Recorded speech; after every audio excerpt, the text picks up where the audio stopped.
फागुन के त्योहार में मेरा देवादिदेव महादेव माता पार्वती के साथ होली खेलता है, मेरा कृष्ण कन्हैया राधा रानी के साथ होली खेलता है। आप भी अपने इष्ट मित्रों के साथ होली खेलिए और दिल से खेलिए। एक बात बहुत ध्यान लगाकर सुनिएगा, एक बेलपत्री और उस बेलपत्री में एक चंदन की बिंदी और एक अक्षत का दाना मात्र रखकर भी अगर शिवालय पर चढ़ा दी जाती है, एक बेलपत्री, एक चंदन का बिंदी और चंदन फिर निवेदन करेंगे। आज के जमाने में तुम लोग सब घिसा घिसाया पड़ा पड़ाया डब्बी का सामान ले लेकर, वो नहीं, चंदन की मुठ्ठिया रखो, थोड़ा सा भी घिसो, जरा सा भी घिसो, उसकी एक बिंदी और एक चावल का दाना। जब हम भगवान देवादिदेव महादेव को समर्पित करते हैं, अपनी कामना कर कर समर्पित करते हैं, तो निश्चितता है कर भगवान उसका फल शीघ्र प्रदान कर देते हैं। भले आपने कुछ करा ना करा, उसका फल तुम्हें मिल जाए। शरीर में बहुत बड़ा रोग हो गया, छूटने को तैयार नहीं है, बड़े बड़े इलाज करवा लिए, बहुत दिखा लिया, बहुत सब दूर इलाज करवाया, सब दूर दिखाया, पर मिटने को तैयार नहीं है, तो फिर अबीर का प्रयोग, एक चावल का दाना, एक श्वेत पुष्प और अबीर भगवान शंकर को समर्पित कर, धीरे धीरे धीरे धीरे शरीर का रोग अपने आप समाप्त होना प्रारंभ हो जाए। होली में मोटे मोटे डूंड जलाए जाते हैं। डूंडा की राख तैयार होती है, उसका कालापन जो तैयार होता है उसको उठाकर ले आए और कपड़े में उसको छान कर राख तैयार कर कर 3-4 बार छानने के बाद उस भस्म को 12 बजे से 1 बजे के बीच में शिव जी को समर्पित कर देता है और उस भस्म को उठाकर उसमें घी मिलाकर मस्तक पर तिलक लगाकर चले जाता है। वो जिंदगी में कभी हार नहीं सकता, विजय ही पाकर आता, उसकी कभी हार नहीं हो सकता। 13 तारीख को रात्रि को होली जलेगी, 14 तारीख को खेली जाएगी। 5 मंदिर में हम भी केसरिया जल चढ़ाने के लिए बाबा को जाते हैं। महादेव की होली सीहोर में मनाते हैं, वो 15 मार्च की रहेगी। सीहोर में महादेव की होली होती है। आप लोग आए हो कभी? जैसे तुम्हारे ब्रज में होली होती है, ऐसे हमारे सीहोर में जिस दिन होली जलती है उसके दूसरे दिन नहीं, होली जल के दूसरे दिन तो द्रोणी होती है, उसके दूसरे, मतलब जैसे आज होली जली है तो कल हमारे यहाँ महादेव की होली नहीं होगी, परसों ऐसा होता है। मतलब एक दिन बीच में छूटता है, क्योंकि उस दिन तो लोगों को सबके अपने अपने परिचितों के यहाँ जाना पड़ता है, कहीं कोई गमी में जा रहा है, कोई होली खेलने जा रहा है, कोई कुछ करने जा रहा है, तो उसके अगले दिन हमारे यहाँ महादेव की होली होगी। मैं सबसे निवेदन करूंगा, कभी मौका लगे तो हम सूचना देंगे आपको, सीहोर की कथा में बोलेंगे, तो कभी मौका लगे तो एक बार महादेव की होली खेलने के लिए आप सीहोर, कभी मौका लगे, तुम ब्रज की होली तो बहुत खेले होगे, एक बार महादेव की होली खेलने सीहोर आओ। हमारा कुबेरेश्वर बाबा भी होली खेलता है, ऐसा रंग में रंगता है कि वो फिर रंग कभी छूटता ही नहीं। एक ही दिन करते हैं वहां, बस एक तो कभी अपने स्वभाव को नहीं बदलना। हम भी उसमें रहते हैं, पूरी होली में आपके साथ में गुलाल खेलने के, हम भी साथ तुम्हारे साथ साथ चलते हैं, क्योंकि हम 5 महादेव के साथ होली खेलने के लिए उस दिन निकलते हैं। 5 महादेव, उस दिन हमारा नियम रहता है 5 महादेव के मंदिर जाना है, उनके साथ रंग खेल कर आना। 5 महादेव के साथ जो रंग खेला वो जिंदगी में पंचम इंद्री हो, चाहे वो कर्म इंद्री हो, चाहे वो ज्ञान इंद्री हो, चाहे वो मन रूपी इंद्री हो, ये सब भगवान के रंग में रंगी रहे, इसलिए हम 5 महादेव के साथ होली खेलने के लिए उस दिन निकलते हैं। कभी आपको मौका लगे तो आप अंदाजा लगाना, जो सीहोर के आसपास के हो या आसपास रहते हो, अगर छुट्टी मिल जाए तुम्हें होली के समय पर, तो उस समय पर स्मरण करना, जिस दिन होली जलती उस दिन नहीं, उसके दूसरे दिन भी नहीं, उसके तीसरे दिन। शिव तत्व सुबह हम जल्दी उस समय 9 बजे होली खेलने के लिए बाबा के साथ निकल गए। शिव तत्व अहम से, अहंकार से दूर हो जाओ, दिवाली तुमको थोड़ा सा अभिमान सिखा सकती है, रक्षाबंधन तुमको थोड़ा सा अभिमान सिखा सकती है, मकर संक्रांति तुमको थोड़ा सा अभिमान सिखा सकती है। कई माताएं मकर संक्रांति पर सामान बांटती है, कोई कहेगी मैंने चलनी बांटी, कोई कहे मैं बाल्टी बांटी, कोई कहे मैं डब्बा बांटी, मैंने तो ये बांटा, मैंने तो थोड़ा सा अहंकार सिखा सकती है मकर संक्रांति भी। रक्षाबंधन भी तुमको अहंकार सिखा सकती है, मैंने तो देखो चांदी की राखी बांधी, मैंने सोने की राखी बांधी, मेरे बहन ने साड़ी दी, मेरे भाई ने ये दिया, मेरे भाई ने, वो भी अहंकार सिखा सकती है। दीपावली भी अहंकार सिखा सकती है कि मेरे पर्दे इतने के लगाए, सोफा सेट इतने का लिया, बेडशीट इतने के लिए, मैंने घर में रंगोली ऐसी डाली, मैंने गुजिया पपड़िया ऐसा बनाया, वो भी अहंकार सिखा सकती है।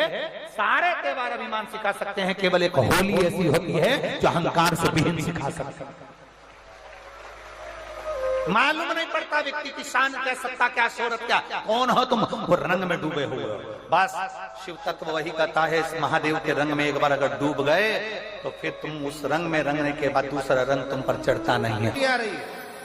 निवेदन है, अगर किसी को कलर लगा रहे हो, रंग लगा रहे हो, या किसी को रंग में डुबो रहे हो, या किसी को रंग लगा रहे हो, तो हम जिसको रंग लगा रहे हैं इतना विचार जरूर करना कि इसके साथ जिंदगी में हम कभी अपना रंग बदलेंगे नहीं, इसको और गहरा करते चले। कलर लगाओ, खूब लगाओ, गुलाल लगाओ, खूब लगाओ, पर जिसको रंग लगा रहे हो उसमें एक प्रेम का रंग भी जोड़ो कि हम आखिरी तक ये रंग ना बदले, ये रंग ना बदले, ये रंग ना बदले। समय बदलता रहेगा, जीवन बदलता रहेगा, पर आज के मनुष्य भी अपना रंग बदल रहे। होली आ रही है, लगी नहीं रिया की होली जैसा है। दिवाली आती है तो लगता ही नहीं कि दिवाली जैसा है, राखी आती तो लगता ही नहीं राखी जैसा है। सारे त्योहार फीके हो गए गुरुजी। हमने कहा त्योहार फीके नहीं हुए, त्योहार का कलर फीका नहीं हुआ, त्योहार का रंग फीका नहीं हुआ है, बस त्योहार वही है, गुलाल वही है, मिठाई वही है, गुजिया पपड़िया वही है, खुरमे चकरी वही है, पपड़िया वही है, गुजिया वही है, इंसान वही है। बस बाजार में से जो रौनक समाप्त नहीं हुई है, रौनक आपके भीतर की समाप्त हो गई। आपके भीतर इतनी ईर्ष्या भराती गई, इतनी ईर्ष्या भराती गई, इतनी ईर्ष्या भराती गई कि वो ईर्ष्या के कारण, उस अहंकार के कारण, उस अहम के कारण तुम एक दूसरे से मिलना पसंद नहीं कर पाते। पहले के लोग कहते थे हमारे यहाँ जब होली होती थी इतने लोग आते थे, मिलने जाते थे, गुलाल लेकर जाते थे। आजकल तो कोई दिखता नहीं है। कारण केवल इतना सा है, तुम्हारा अहंकार, तुम्हारा ईगो, तुम्हारा अभिमान तुम्हें अपने घर से बाहर नहीं निकालता। तुम घर से बाहर नहीं निकलते अपने अहंकार के कारण, अपनी काया के कारण, अपनी अभिमतता के कारण। आप दूसरे से मिलना पसंद नहीं करते। जरा सा कोई ने कलर लगाया तुम्हें क्रोध आ गया, जरा सा किसी ने गुलाल लगाया तुम्हें गुस्सा आ गया, जरा सा कोई आया भाभी जी भैया जी करके गुलाल लगा गया, तुम न न न न न न न न न न कहां जाओ। इतने वीआईपी हो गए, इतने वीआईपी हो गए, इतने वीआईपी हो गए कि अपने त्योहारों से भी दूर हो गए। मेरा निवेदन है, होली का त्योहार आ रहा है, उस फागुन के त्योहार में मेरा देवाधिदेव महादेव माता पार्वती के साथ होली खेलता है, मेरा कृष्ण कन्हैया राधा रानी के साथ होली खेलता है। आप भी अपने इष्ट मित्रों के साथ होली खेलिए और दिल से खेलिए। अरे सीहोर में, सीहोर जिले में एक होली होती थी, उस होली का नाम हमने पिछली बार बदल दिया था। कौन सी होली कर दी थी? महादेव की होली। पिछली बार हमारे सीहोर जिले में हमेशा होती आई थी वो होली, थोड़ा उसका नाम हमने चेंज कर दिया था तो उसको महादेव की होली कर दिया था। मेरे सीहोर जिले के रहने वाले सभी रहवासियों से, जिले भर के निवासियों से निवेदन करना चाहूंगा, वो पुरानी होली को बंद कर महादेव की होली नाम दिया गया है। शिव मंदिर में जाना है, चंदन का जल शिव जी को 1 लोटा चढ़ाना। एक बात अपनी जिंदगी में उतार कर रखो, शंकर भगवान को घी का दिया भी लगाओ तो तुम्हारे घर में जो असली घी हो, थोड़ा सा भले एक बत्ती लगाओ, भले इतनी सी बत्ती जलाओ, पर असली घी की जलाओ। शिव जी को अगर चंदन भी लगा रहे हो तो असली लगाओ। शंकर भगवान को चावल भी चढ़ा रहे हो तो असली चलाओ। शंकर भगवान को अगर अष्टगंध भी चढ़ा रहे हो तो असली चढ़ाओ। केमिकल का कोई चीज मेरे महादेव को मत चढ़ाओ जिससे भगवान शिव की मूर्ति नष्ट हो। ऐसी कोई चीज मेरे महादेव को ना चढ़ाओ। अगर शंकर भगवान के साथ आप होली खेल रहे हो तो चंदन का पानी शंकर भगवान को चढ़ाइए, अष्टगंध का जल भगवान शिव को चढ़ाइए। तो करो तैयारी, आ रहा है त्रिपुंड धारी महादेव की होली। बड़े आनंद के साथ मेरा निवेदन, अपने शिवालयों में, शंकर जी के मंदिरों में, सीहोर जिले के प्रत्येक शिव मंदिर के अंदर चंदन का जल 1 लोटा अवश्य चढ़ाएं। महादेव की होली अवश्य मनाएं और भाव के साथ 5 मंदिर हम भी जाएंगे। कोई जुलूस नहीं, कोई क्रम नहीं, बस बाबा को आराम से जल चढ़ाना ही एक नियम है और बाबा को जल चढ़ाएंगे। आप सब बड़े आनंद के साथ महादेव की होली का स्मरण करिए। महादेव की होली के दिन अष्टगंध चढ़ता है, चंदन चढ़ता है, अबीर चढ़ता है, गुलाल चढ़ता है, पर शिव पर रोली कुंकू नहीं चढ़ता। पर लिंगाष्टक के अंतर्गत कुमकुम चंदन लेपित लिंगम, या स्पष्ट किया कि कुंकू चंदन। तो महाराज जी फिर ये चरित्र का वर्णन, कुंकू तो यह लिखा है कि कंकु चढ़े। तो बहुत ध्यान देना महाराज। शंकर भगवान के शिवलिंग पर आपको फिर निवेदन करूंगा, भगवान शंकर का ये शिवलिंग है, ठीक है, ध्यान देना। ये माता पार्वती का स्थान है, बीच में सुख सुंदरी, राइट लेफ्ट भगवान के पुत्र, ऊपर 5 कन्या। पूरे शिवलिंग पर आप सब कुछ समर्पित करो, पर कुंकू जब भी शंकर को चढ़ाओगे तो जो पार्वती का स्थान है वहीं पर आप चढ़ाए, पार्वती का स्थान। क्योंकि माता जगज्जननी जगदम्बा माता पार्वती ने शंकर से जो मांगा है, आपके शरीर पर रक्तांबर ना दे, ठीक है, आपके शरीर पर रक्तांबर ना दे महाराज। क्योंकि कोई भी पत्नी अपने पति को कभी रक्त में सना हुआ नहीं देखना चाहिए। महादेव की होली के दिन पर बेलपत्री की जड़ के नीचे जाकर प्रयास करा करो कि लाल चंदन का जल, लाल चंदन को घिसकर कलश में उस चंदन को डालकर जल भरकर उसको बेलपत्री की जड़ के नीचे सींचन करने का प्रयास करा करो। है कि धीरे धीरे कर कर वो दुख समाप्त होगा, वो दुख कटेगा ही। एक बहुत ध्यान देने वाली बात है कि अगर मान लो कि कहीं पैसा अटक गया है, नहीं आ रहा है, बहुत अथक प्रयास कर लिया, चंदन का जो जल होता है ये व्यक्ति के जीवन में जो धन कहीं रुक गया, अटक गया, नहीं दे रहा, बेलपत्री के वृक्ष के नीचे, जड़ के नीचे सींचन करने से वो प्राप्त होता है। अथर्ववेद में वर्णन किया गया कि पीपल के वृक्ष की जो जड़ होती है, बेलपत्री के वृक्ष की जो जड़ होती है और आंवले के वृक्ष की जो जड़ होती है, इसके नीचे स्वर्ग का निवास होता है। किसका निवास है? स्वर्ग का निवास। जहां पर ये वृक्ष होता है और उस वृक्ष के नीचे बैठकर हम जब किस जल का सींचन कर रहे हैं, जैसे अभी आपको कहा था कि जल में अगर लाल चंदन मिला हो और आप बेलपत्री के जड़ में सींचन कर रहे हैं तो लक्ष्मी की आवक बढ़ेगी। कहीं पैसा अपना अटक गया, नहीं आ रहा, आएगा। पीपल की जड़ में इत्र का जल, पीपल की जो जड़ होती है उसमें इत्र का पानी, थोड़ा सा जल, उसमें थोड़ा सा इत्र का भाग हो महाराज, और आप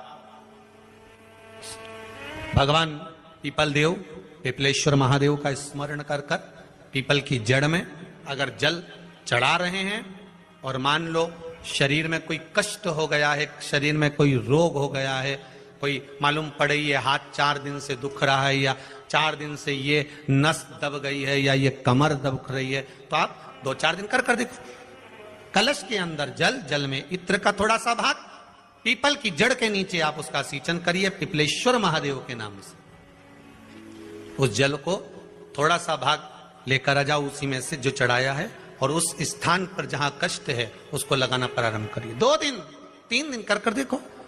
प्रैक्टिकल करने में क्या जाता है, सीवर वाला महाराज झूठ बोल रहा हो तो। कभी कभी अगर ऐसा लगे जीवन में कि दुख बहुत ज्यादा आ गया है, बहुत तकलीफ आ गई है, तो लाल चंदन को घिसकर उस लाल चंदन का लेपन भगवान शंकर पर कर फिर पानी चढ़ाओ। अगर कोई संकट भारी है और निकट रहा, जैसे किसी नारी का गर्भ नहीं ठहर रहा, 15 साल हो गए, 20 साल हो गए, 25 साल, जैसे इसने लिखा एक माता ने कि 18 साल की बेटी हो गई थी पर संतान में पुत्र नहीं, तो उसने भाव से कथा सुनी। ऐसे आपके भीतर अगर 20 साल हो गए, 25 साल हो गए, 30 साल हो गए, संतान का सुख ही नहीं है, लाल चंदन का लेपन बाबा भोलेनाथ पर करना प्रारंभ करो। पीठिका पर लाल चंदन का लेपन करना प्रारंभ करो। लाल चंदन से बाबा का श्रृंगार करना प्रारंभ करो। एक बेलपत्री पर लाल चंदन, दोनों पत्ती नीचे वाली, जो नीचे की जो 2 पत्ती होती है इस पे लाल चंदन, और बीच वाली पत्ती पर पीला चंदन लगाकर बाबा के शिवलिंग को समर्पित करिए। बाबा से प्रार्थना करिए, रोज प्रार्थना करो। परंतु एक बात का स्मरण रहे, 25 साल हो गए, 20 साल हो गए, 30 साल हो गए, संतान नहीं, तो पहले जल से अभिषेक कराना। अभिषेक कराकर उस जल का आचमन करने के बाद हाथ को खासा करना, धोना। उसके बाद में फिर वापिस बाबा का स्नान कराओ, फिर चंदन का लेपन कराओ, फिर 1 लोटा जल चढ़ाकर बाबा का स्नान कराओ। बाबा का बड़ा सुंदर भाव से लाल चंदन से जो अभिषेक करता है, बाबा को लेपन कर फिर जल चढ़ समर्पित करता है, निश्चित है उसकी गोदी मेरा देव अधिदेव महादेव जरूर भरता है। ये निश्चितता है। हम तो बेटियों से भी कहते हैं, जिसका विवाह नहीं हो रहा हो, 25 साल, 30 साल, 27 साल, 28 साल, 32 साल, 40 साल हो गए हो, नहीं हो रहा हो बेटा बेटी का विवाह, उसे लाल चंदन का प्रयोग अशोक सुंदरी वाली जगह पर 7 बिंदी लाल चंदन की लगाकर 7 बेलपत्र 7 बिंदी पर रखिए, और महाराज अपनी कामना कर भगवान से आइए, बाबा देगा, करेगा। 3-4 महीने में विवाह पक्का करेगा। ये लाल चंदन की महत्वता है शिव तत्व। रोग बढ़ गया, बेलपत्री के वृक्ष के नीचे दीप लगाना प्रारंभ करो। बाबा से विनती कर घी का दिया लगाइए बेलपत्र वृक्ष के नीचे, बाबा से निवेदन करिए, रोग निवारण। एक लाल चंदन होता है, एक पीला चंदन होता है, 2 तरह का चंदन होता है। जैसे अगर हफ्ते में 1 बार, कितने समय में, जम के बोलो जरा, हफ्ते में 1 बार प्रयास करा करो कि लाल चंदन का पानी हम शिव जी को समर्पित करें। और लाल चंदन का पानी अगर शंकर जी को समर्पित कर रहे हो तो शिव मंदिर में चढ़ाने के बाद में थोड़ा सा पानी बचा हुआ किसी बेलपत्री के वृक्ष के नीचे समर्पित करो। बचा हुआ किसी बेलपत्री के वृक्ष के नीचे समर्पित करो। किसी भी बेलपत्र के वृक्ष के नीचे लाल चंदन का पानी थोड़ा समर्पित करें। जैसे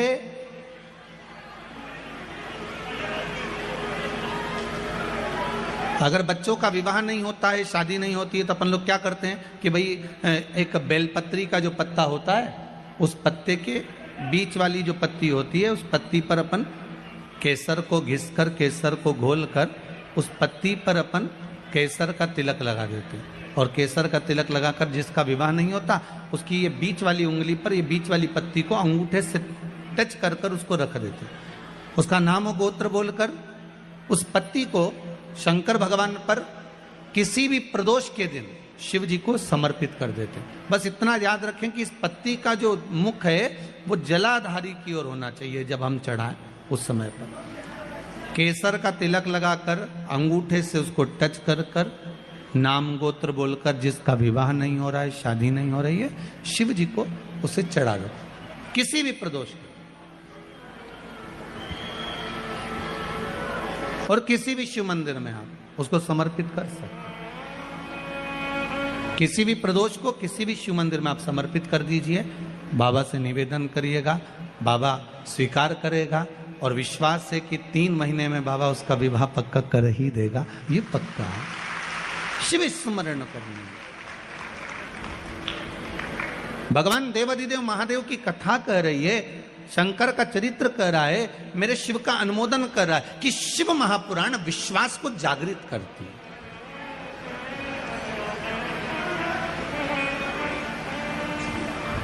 शिव महापुराण विश्वास को जागृत करने का कार्य करते हैं। और जब विश्वास की जागृतता हो, जैसे